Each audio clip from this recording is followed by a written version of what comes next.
আপনারা জানেন যে ইতিমধ্যে আমাদেরকে গত 22 তারিখে গুলশান অফিসে ডাকা হয়েছিল। তার ধারাবাহিকতায় আজকে প্রত্যেক সংসদীয় আসনের মনোনয়ন প্রত্যাশীদের ঢাকা বিভাগের সকলেরই এখানে মত বিনিময় সভা ছিল। সেই মত বিনিময় সভা করতে এসেছিলাম এবং শুনতে এসেছিলাম। সেখানে দলের ভারপ্রাপ্ত চেয়ারম্যান দেশনায়ক তারেক রহমান গুরুত্বপূর্ণ বক্তব্য দিয়েছেন। পাশাপাশি আমাদেরকে বলে দিয়েছেন মাঠে ময়দানে কাজ করার জন্য। এই জন্য এখানে এসেছি। আমি বরাবরই একজন আশাহত মানুষ। আমার যে গাজীপুর 3 সংসদীয় এলাকায় দলের দুর্দিনে ফ্যাসিস্ট সরকারের আমল থেকে শুরু করে রাজপথে আন্দোলন সংগ্রামে কেন্দ্র ঘোষিত দলীয় যত আন্দোলন সংগ্রাম বা প্রোগ্রাম ছিল, সেগুলো আমি বরাবরই সম্মুখভাগে থেকে বাস্তবায়ন করেছি এবং রাজপথে ফ্যাসিস্ট সরকারের মোকাবেলা করেছি।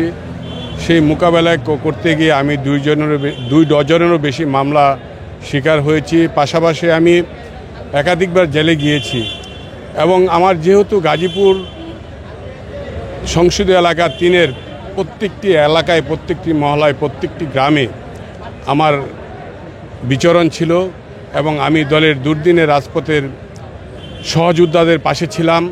যারা জেলে গেছে তাদের খোঁজখবর নিয়েছি, যারা মামলা খেয়েছে তাদের হাইকোর্টে থেকে, গাজীপুর কোর্টে থেকে, তাদের পাশে থেকে মামলা জামিন করিয়েছি এবং সঙ্গত কারণেই দলের যে যতগুলি প্রোগ্রাম যেখানেই থাক সেখানে আমি আমার সরাসরি উপস্থিত থেকে সেগুলি সফল করেছি।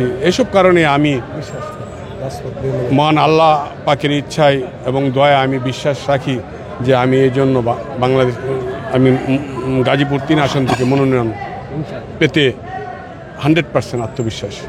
আসলেই সমর্থক আজকে এখানে আসে নাই, যার যার মতে মতে শুনে এখানে চলে এসেছে। এটা আমাদেরকে দলীয় নির্দেশ ছিল একা আসার জন্য, আমরা একাই এসেছি।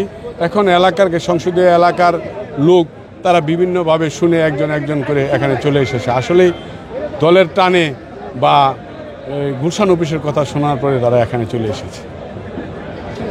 ধন্যবাদ।